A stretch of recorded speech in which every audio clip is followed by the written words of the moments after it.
Assalamualaikum warahmatullahi wabarakatuh. Waalaikumsalam. Actually, I would like to ask about the Melayu culture in Singapore. Oh, As okay. we know, like this culture not really known as well for the youngster, right? So you're working as the ambassador, right, for the Melayu culture. Yes. Especially to promote the Singapore. This is actually this real Singapore. Wonderful question. Okay, anyway, people in Singapore know me as Madam Som Said. And Madam Som Said is also known as a cultural ambassador.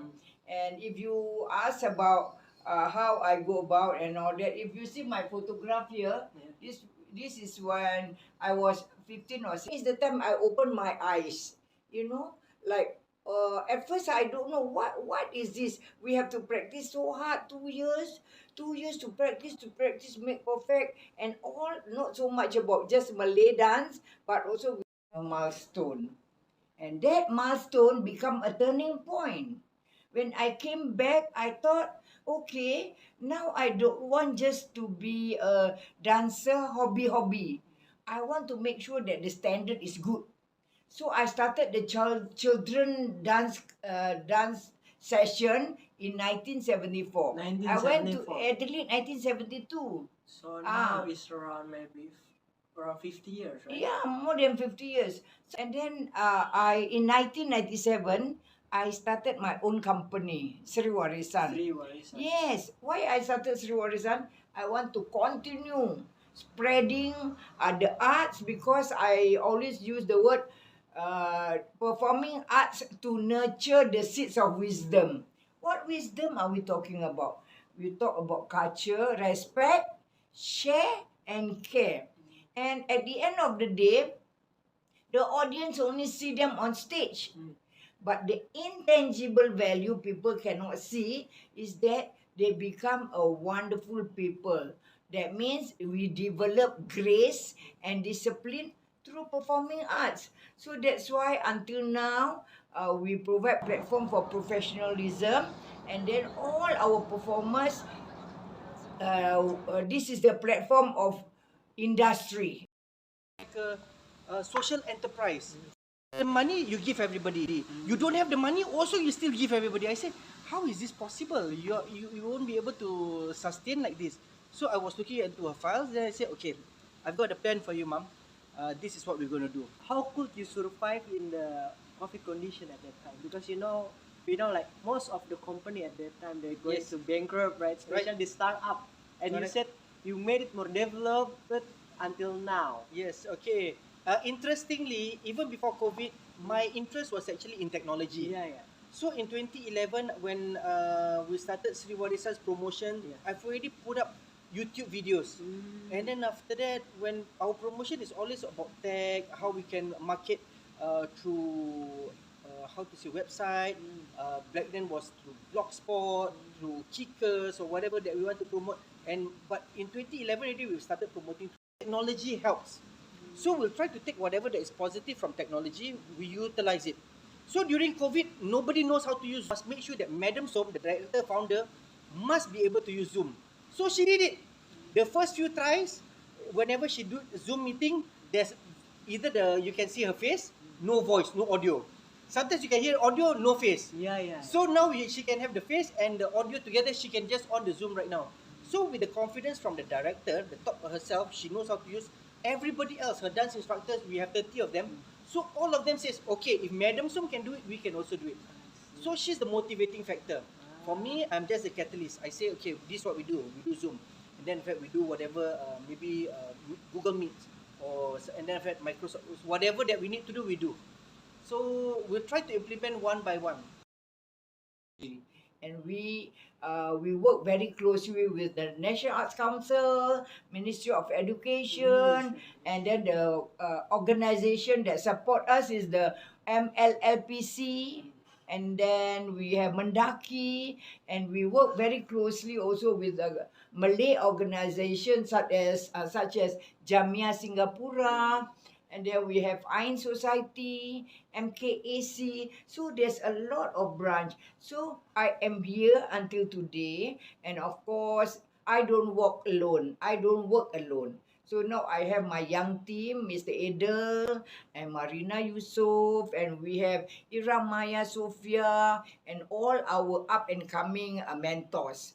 So they are now carrying on the legacy, and this is where we hope that. So this year I am celebrating my 59 years of dance in Singapore. Three main culture, right? Mm. In India, Indian, Chinese, and Melayu. Malay. Yeah. So you made an acculturation for that, right? Yeah. So like I know, like recently, most of the youngster, rather than learning this kind of culture, they're learning about the K-pop. You know, K-pop. Yeah. Right? Do you make an acculturation too with the like K-pop or maybe Western music like that? Oh yes.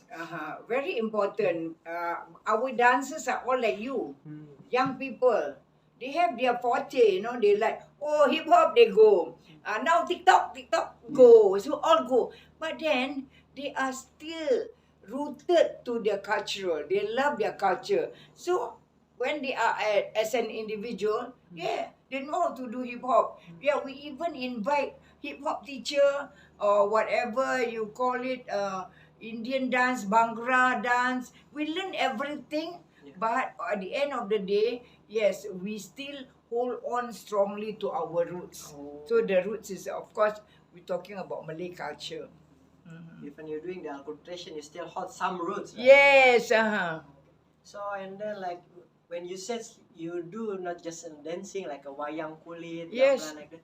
So how can you differentiate this between the Melayu and then Indonesian culture? Because I see a lot of similarity between. Oh yes. See our roots, we are serumpun. Yeah. Serumpun. And when I say Malay dance, Malay culture, it's originated from Sumatran, you know, the Medan and then Minangkabau and all that. Yeah, we embrace that as our foundation. But with that embracement, we create work. So we create work. We are talking about Asli, Inang, Zapin, Masri, Ronggeng. Yes, we understand is the roots, but then again, what makes Singapore Malay dance different? Because of the styling, you know, it developed. We develop from what we embrace and then we develop. And then I have a lot of working experience with the first place that I want to mention is from the Padipokan Seni Bagong.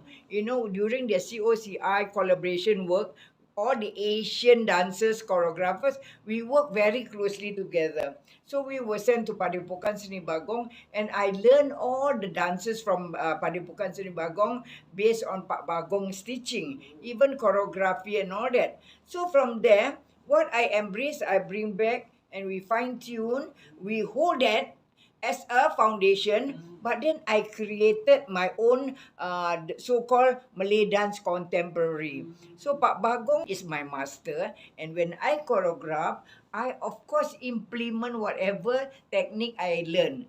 And even for wayang kulit, you know, we learn wayang kulit from 4PTK in Yogyakarta. And when Mr. Adel learned and the Warisan instructor learned, we learn the art, the traditional art is wayang kulit. But what we created is the story. The story of wayang kulit Singapore story about the Sitanggang, okay, that is what do you call it?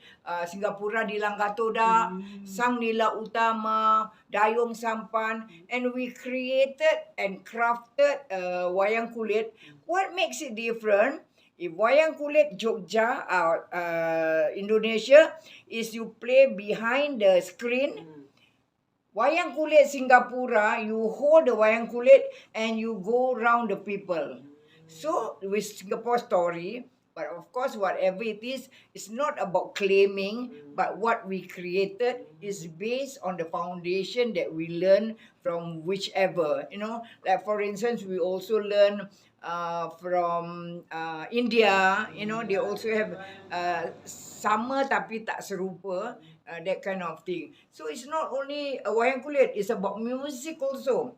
Kalimpong, Angklung. Master is from where is it? Bandung. We send all our instructors there, learn the angklung, the technique. But what we created is the lagu-lagu Singapura.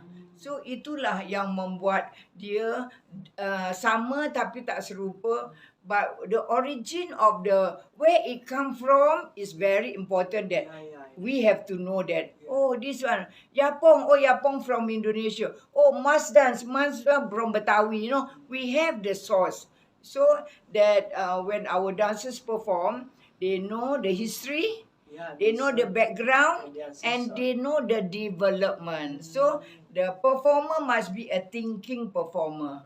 Yeah. Mm-hmm.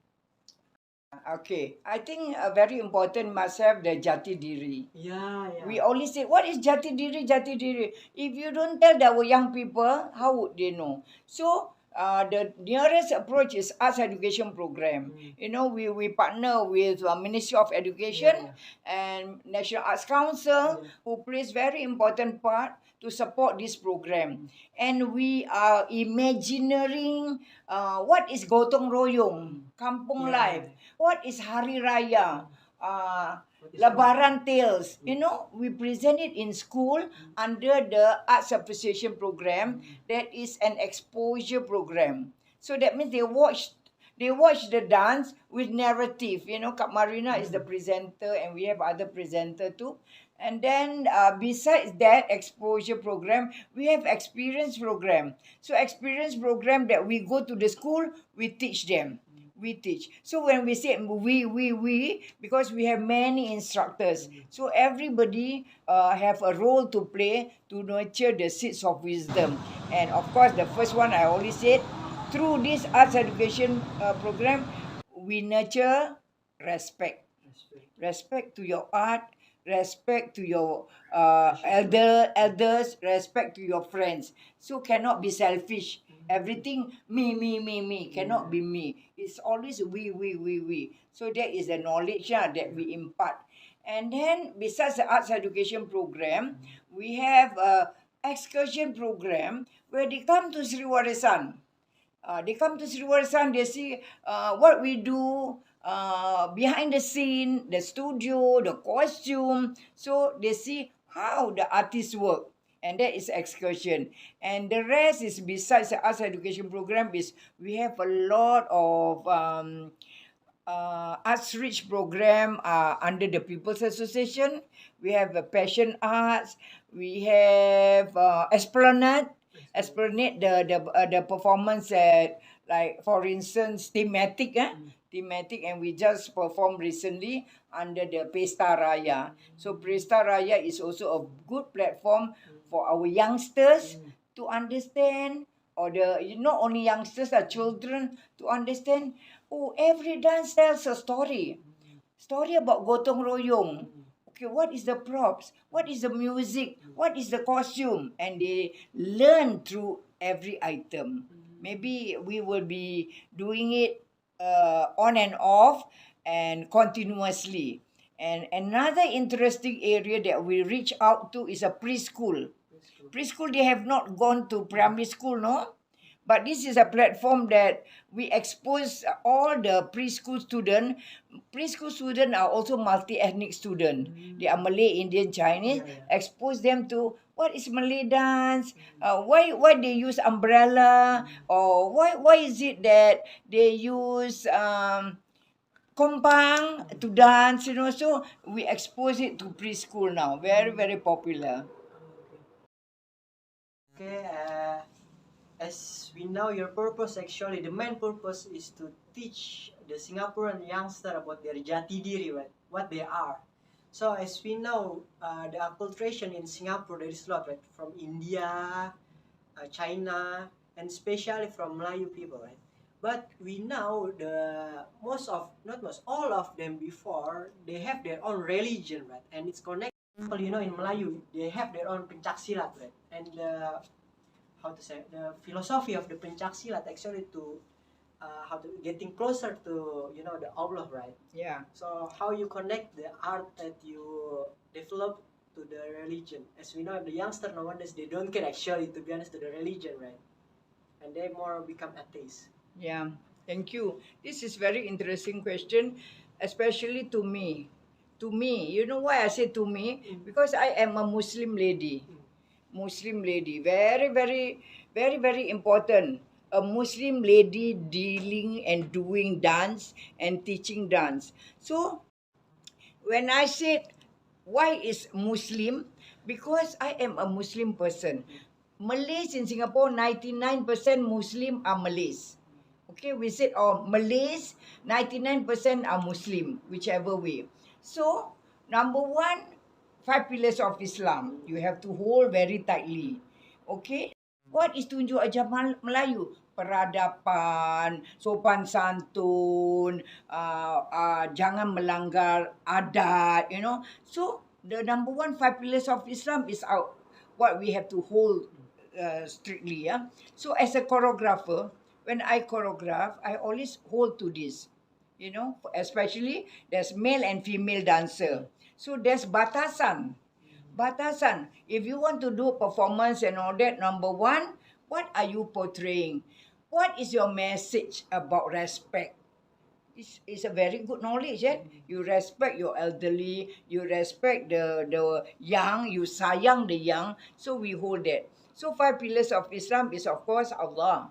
And then five I'm not preaching, but the prayer, very important. You do this, okay? You did this, you zakat, you puasa, you hajj. Hajj is so that is 5.